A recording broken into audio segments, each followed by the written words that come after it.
O Refix é um medicamento de uso ambulatorial bastante importante, aprovado pela Anvisa no Brasil e muitas vezes não coberto pelas operadoras de planos de saúde.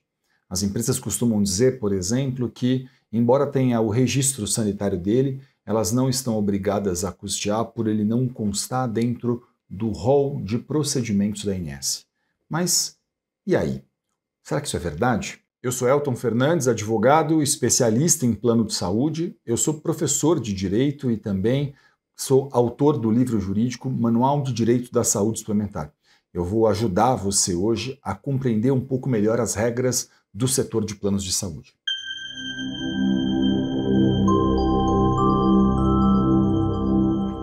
Olha, apesar desse medicamento possuir registro sanitário pela Anvisa, até aqui ele não foi incorporado pela ANS dentro do rol de procedimentos. E aí, o que acontece na prática, né? Olha, na prática é mais ou menos assim. A operadora de plano de saúde, ela ainda entende que esse medicamento, então, por não estar dentro do rol de procedimentos da ANS, ele só terá cobertura obrigatória numa situação que é o paciente está internado e a indicação do tratamento para ele está exatamente em acordo com a bula. Então, ela olha para isso e fala, se o paciente está internado e a indicação de uso, né, desse medicamento está em acordo com a bula, eu vou fazer a liberação. Mas se não estiver internado, ela entende que em ambiente ambulatorial o paciente não tem direito de fazer uso. Por quê? Porque para ela, na visão da operadora, a ANS não determinou a incorporação desse medicamento dentro do rol. E aí a gente tem um descompasso. Qual que é o descompasso que a gente tem? A gente tem um descompasso que é o fato de que a lei dos planos de saúde, ela diz diferente disso. A lei dos planos de saúde, ela fala que não estando em acordo com o rol da ANS, mas estando em acordo com a ciência, a operadora de plano de saúde deve fazer o fornecimento do tratamento. Então veja que para a lei dos planos de saúde, ela não se importa propriamente com o rol. Ela entende que o rol da ANS não esgota o tratamento. Ela chega a dizer, inclusive, que a operadora deverá, isso que diz ali na lei. A lei fala assim, a operadora deverá autorizar, ok? Então essa é uma expressão que está dentro da regra, não sou eu que estou aqui falando que a operadora deve.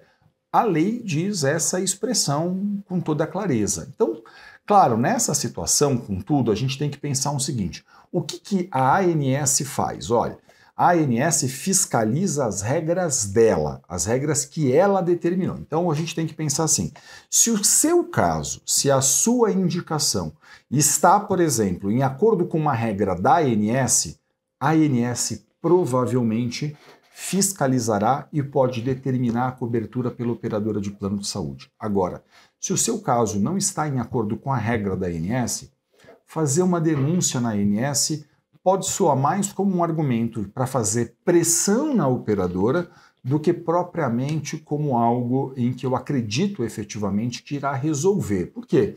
Porque, como eu disse, a ANS só fiscaliza as regras dela e para a ANS esse medicamento só vai ter cobertura, então, naquela situação que eu mencionei, que o beneficiário, o paciente, está internado, porque ela não determinou a incorporação disso. Mas, repito, que tem um descompasso aqui entre o que diz a lei e o rol de procedimentos. E nessa situação, Elton, o que fazer, então, diante dessa situação? Olha, diante dessa situação, eu recomendo muito que você procure um advogado especialista em plano de saúde para fazer uma consulta, para conversar com um profissional, porque esse profissional ele vai poder fazer uma análise do seu caso, ele vai poder aí entender as particularidades da sua situação, ele vai ter aí que entender a sua prescrição médica.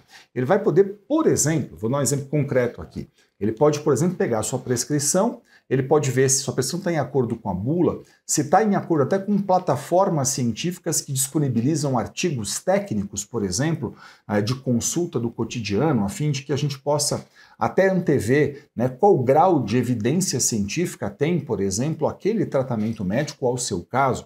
Tudo isso, por exemplo, um advogado pode fazer a fim de avaliar, então, qual é o melhor caminho para você. Olha, o melhor caminho é pressionar a operadora, é reclamar na ANS, né? Pode chegar até um caminho de ter que mover uma ação judicial, mas tudo isso, evidentemente, você vai conversar com um advogado especialista em plano de saúde. Eu digo um advogado especialista porque, por exemplo, se você me fizer uma pergunta de direito societário, eu não sei nada sobre direito societário, né? Mas eu sei de plano de saúde, dou aula disso, então esse é meu cotidiano. Então eu sugiro sempre que você converse com profissionais. E aí você pode me dizer assim, mas Elton, eu não conheço profissionais que possam me auxiliar nisso. O que eu faço nessa situação?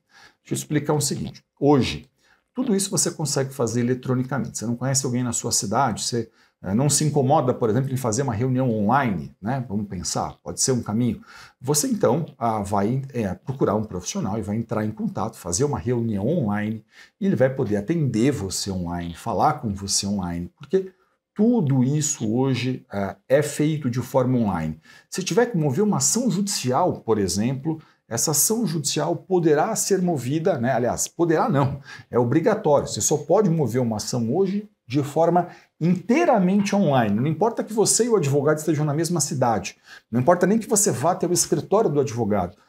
A ação judicial é feita inteiramente online, tudo se desenvolve online e esse tipo de processo, em geral, não é um processo que costuma ter audiência, por exemplo, isso não ocorre nesse tipo de caso. Então, seu advogado pode estar à distância, ele pode atender você, mover a ação, te orientar e fazer absolutamente tudo.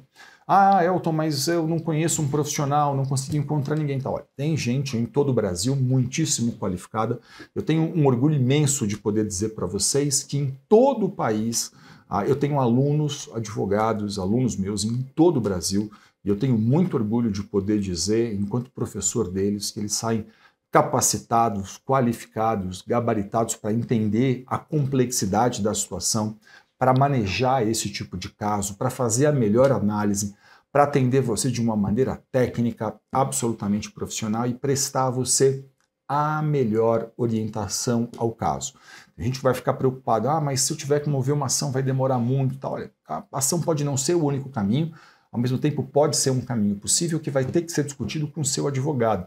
E mesmo que você tivesse que mover uma ação judicial, por exemplo, numa situação como essa, ações judiciais, embora elas sejam até bastante longas, né, porque todo o processo, a gente tem que pensar num processo como um procedimento, né? Mas é possível dentro de uma ação judicial, por exemplo, você discutir ali uma liminar, enfim. Essas são questões que você terá que debater de uma maneira cuidadosa, analítica e muito profissional com o seu advogado, que vai ter que entender seu caso, se deparar com isso, fazer um estudo, e vai poder prestar a você a melhor orientação. Então, entenda que existe aqui um descompasso entre a regra da ANS e a lei. A operadora de plano de saúde continua olhando só a regra da ANS, ao passo em que a lei dos planos de saúde ela é mais ampla do que a regra da ANS. Ela chega a dizer, né, como eu disse para vocês, que os tratamentos cientificamente reconhecidos deverão ter cobertura pela operadora de plano de saúde. Ela chega a colocar isso no imperativo, de forma que é sempre importante, com tudo que você converse com um advogado, e esse profissional vai poder prestar a você o melhor auxílio. Pode reclamar na ANS? Pode reclamar na ANS, não tem nenhum problema. Pode reclamar na ouvidoria do plano de saúde? Pode reclamar na ouvidoria do plano de saúde, não tem nenhum problema. Nada disso atrapalha o seu direito. Mas é importante que você tenha a recusa por escrito da operadora, o seu advogado vai precisar ler isso, interpretar essa questão. Se você tiver cópia do seu contrato, isso pode ser interessante em alguns casos, embora a lei seja sempre superior a um contrato. Então, se eu consigo, por exemplo, enquadrar um caso na lei, eu não necessariamente preciso ter o contrato ali dentro, porque nenhum contrato pode contrariar a lei. E ter, claro, uma boa indicação técnica, um bom relatório, uma boa justificativa clínica, tudo isso é muito importante. E essas são questões que você vai procurar um advogado e ele vai poder, então, te orientar adequadamente de acordo com o seu caso. Que tudo fique bem por aí, desejo muita saúde a você, espero ter sido útil. A gente está sempre aqui tentando levar informação às pessoas para que as pessoas possam aí, então, compreender os seus respectivos direitos. Saúde, que tudo fique bem, até o próximo vídeo.